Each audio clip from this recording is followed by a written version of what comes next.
Ma'am कई बार ऐसा भी होता है कि घर में वैसे शांति नहीं है पर पैसा भी खूब आ रहा है, तो क्या दोनों साथ साथ रहती हैं, लक्ष्मी जी या नहीं लक्ष्मी जी? नहीं, ये आपके ऊपर है कि आप कैसे उन्हें इनवाइट कर रहे हो। दिवाली का एक ऐसा त्यौहार है जिस दिन माँ लक्ष्मी जी धरती पर विचरण जरूर करती हैं, लेकिन वो साथ में अब आप उसको किस तरीके से उनको इनवाइट कर रहे हो, ये बहुत मानने वाली बात है। जैसे हम सबसे पहले शुरुआत करते हैं सफाई से, है ना। क्यों सफाई करते हैं हम? ताकि अलक्ष्मी जी से हम अपने घर को बचा सके और लक्ष्मी जी को इनवाइट करें, राइट। लेकिन अब उसमें भी क्या होता है, लोग क्या करते हैं, लक्ष्मी चरण आजकल ट्रेंड चल रहा है, लक्ष्मी चरण रेडीमेड लेकर आते हैं और लगा देते हैं। अब वो लक्ष्मी चरण और स्वास्तिक जो लोग लेकर आते हैं, उस पर आप देखो वो जो शॉपकीपर्स होते हैं जहाँ से भी लिया वो खुद उस पर बैठे हुए होते हैं, या चीज़ें मतलब बहुत सारे हज़ारों लाखों लोगों के हाथों से वो एनर्जीज निकली है। उनके घरों का क्या माहौल था या उनके शॉप्स में जहाँ वो बैठे हुए थे। मैंने एक वीडियो पीछे देखी थी कि वो शॉपकीपर ना वो मूर्ति उस पर फ़ोटोज़ के ऊपर बैठे हुए हैं, दे रहे हैं, क्योंकि उनका काम है, उनके लिए वो सिर्फ एक फ़ोटो है, लेकिन हमारे लिए वो एनर्जीज़ है। तो इट्स बेटर कि वो चीज़ करने की बजाय हम नेचुरल चीज़ों से माँ को अट्रैक्ट करें, माँ को मनाएं। कैसे मना सकते हैं आप? लक्ष्मी चरण वो रेडीमेड खरीदने की बजाय आपको क्या करना है, एक साबुत चावल लेने हैं, चावल का आटा बनाना है ग्राइंड करके। वो रेडीमेड चावल का आटा नहीं लेना आपको मार्केट से, आपको साबुत चावल लेने, उनको ग्राइंड करना है, उसमें कुमकुम मिलाना है, फिर थोड़ा सा गंगा जल बनाएंगे, फिर उससे एक पेस्ट बना लेंगे और उस पेस्ट से आपको वो चरण बनाने हैं। अब वो चरण भी कैसे बनाने हैं, आपको अपने गेट से शुरू करते हुए जहाँ आपका पूजा स्थल है, जहाँ बैठ के आप पूजा कर रहे हो, वहाँ पर लेकर आने हैं। और उसके बाद माँ लक्ष्मी जी को हमें कहाँ चाहिए, अपनी तिजोरियों में, तो वहाँ तक अपनी तिजोरी तक उनका स्थान दीजिए, चरणों को, राइट। तो वो करना है। इसके अलावा स्वास्तिक बनाइए। स्वास्तिक भी आपको ऐसे ही इसी आटे से, इसी पेस्ट से अपने घर के मेन गेट पे दिवाली से 10 दिन पहले से बनाना शुरू कर देना है। रोज़ बनाना है, रोज़ उसको साफ़ कपड़े से साफ़ करेंगे फिर बनाइए, क्योंकि हम जो स्वास्तिक ला रहे हैं अगेन वही नेगेटिव एनर्जीज ही हैं मैम। बट देखा जाए, जैसे आपने बोला कि कुछ शॉपकीपर्स उस पर बैठे हुए हैं, जिस तरीके से वो हमारे घर तक आ रहा है, तो हमारा आउट ऑफ कंट्रोल है और पूरा मेजरली मासेस तो ऐसे ही खरीदते हैं। बिल्कुल। तो ये तो हमारे कंट्रोल में है ही नहीं कि वो किस तरीके से हमारे घर तक तो आ अब रहा है। हम क्या है ना, बर्गर खाने वाले लोग बन गए हैं, पिज़्ज़ा, हमें इंस्टेंट चीज़ें चाहिए। अदरवाइज पहले लोग हाथों से ही उन चीज़ों को बनाया करते थे। तो वही चीज़ है कि या तो आप उनको अच्छे से एनर्जाइज करो, सारी चीज़ों को सिद्ध करो, एनर्जाइज करके फिर यूज़ करो। क्योंकि आप वही देखो, आप हाथों से, कितने लोगों के हाथों से, अब हाथ भी कैसे गंदे हो, संदे हो, कैसे भी हो, हमें भी नहीं पता, है ना। और हम उसे पूजा के काम के लिए माँ लक्ष्मी जी को इन्वाइट करने के लिए लगे हुए हैं। सही बात है ना। और अच्छा एक बात और बताऊँगी यहाँ पे कि लक्ष्मी जी जो है ना, आप नॉर्मली हम जो पूजा करते हैं एक मुहूर्त के टाइम पे करते हैं, एक मुहूर्त पे करते हैं कि इस टाइम पे 7 बजे 8 बजे एक पर्टिकुलर मुहूर्त पे करते हैं, विच इज़ गुड, करना भी चाहिए। लेकिन उसके बाद क्या करते हैं, सो जाते हैं, खाना पीना खाया, नए कपड़े पहने, पूजा करी और सो गए।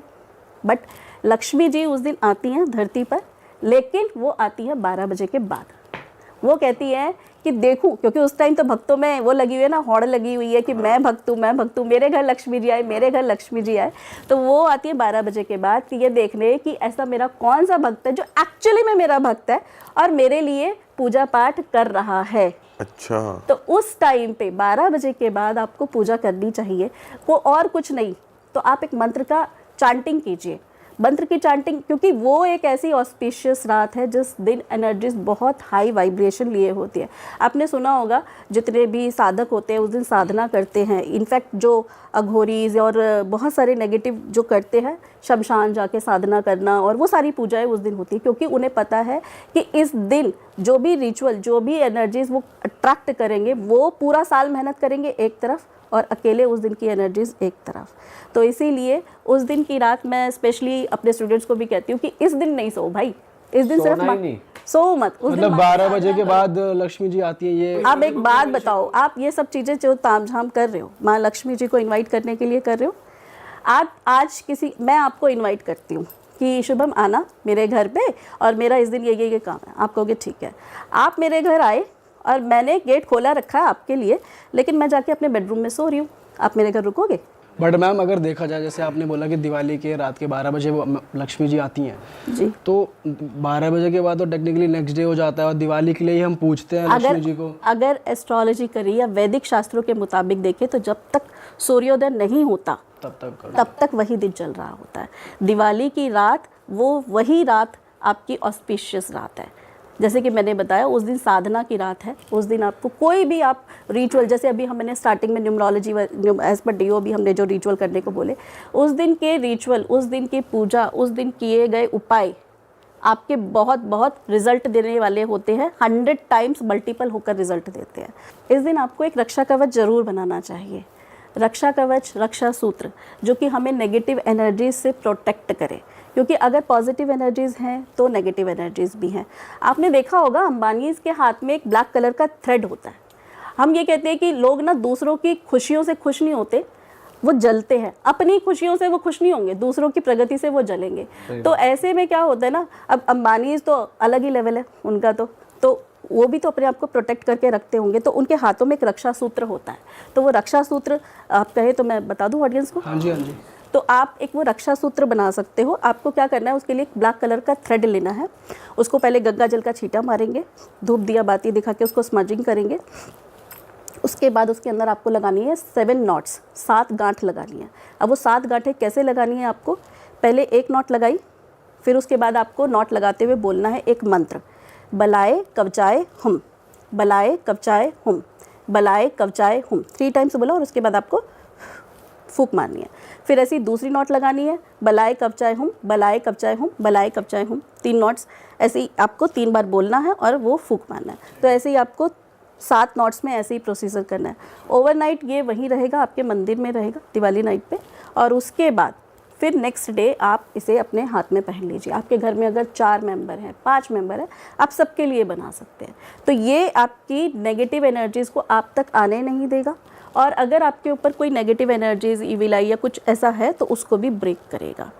अब अगर मैं न्यूमरोलॉजिकली बात करूं तो आप देखोगे, अक्सर सुनते हुए मिलेगा आपको, जो 4 नंबर वाले लोग होते हैं या 8 नंबर वाले लोग होते हैं वो इविल आई प्रोन होते हैं। उन लोगों को तो मैं कहती हूँ ज़रूर से ये एक रक्षा कवच बनाना चाहिए, क्योंकि 4 नंबर वाले लोगों के ऊपर अक्सर ब्लैक मैजिक, या वो ऐसे कहते हुए मिलेंगे कि मेरे पे किसी ने टोना टोटका कर दिया है, मुझ पे किसी बुरी नज़र का साया है। एक्चुअली में वो होता भी है और कई बार उन्हें सिर्फ भ्रम भी होता है। और अगर मैं 8 नंबर वाले मुझे लग रहा है भ्रम ज़्यादा होता है। नहीं, दोनों चीज़ें हो सकती है, क्योंकि 4 नंबर वाले लोग ना उन पे ब्लैक, क्योंकि राहु क्या है, ब्लैक है। अगर आप देखो हॉरर स्टोरीज जो मूवीज़ है उनमें हॉरर क्रिएट करने के लिए क्या किया जाता है, पहले अंधेरा किया जाता है। तो अंधेरा क्या है, ब्लैक कलर क्या है, राहु है। राहु क्या है, इल्यूजन है, भ्रम है। तो भ्रम भी क्रिएट करता है और कई बार इन्हें पे एक्चुअली में होता भी है, राइट। तो ये चीज़ें इसीलिए कहती हूँ कि 4 नंबर वालों को बनाना ही चाहिए। अगर मैं बात करूँ 8 नंबर को एक तो सक्सेस डिले होकर मिलती है, लेकिन अब थोड़ा सा वो राइज करेंगे तो लोगों की नज़र इन्हें बहुत जल्दी लग जाती है। भले ही सामने वाला कितना ही अर्निंग क्यों ना हो, लेकिन जरा सा ये ग्रो करेंगे, अरे तुमने तो इनके ना मतलब पर्चे छप जाते हैं जरा सा ग्रो करने पर कि तुम तो बड़ा ग्रो कर रहे हो, तुम तो इतना कर रहे हो, तुम तो इसी वजह से इनको बहुत जल्दी नज़र लग जाती है। अच्छा। तो इसीलिए 4 और 8 को इस दिन ये ज़रूर बनाना चाहिए। बाकी सभी को बनाना चाहिए, बट स्पेशली 4 और 8 को तो मैं ज़रूर से रिकमेंड करूँगी कि बनाएं।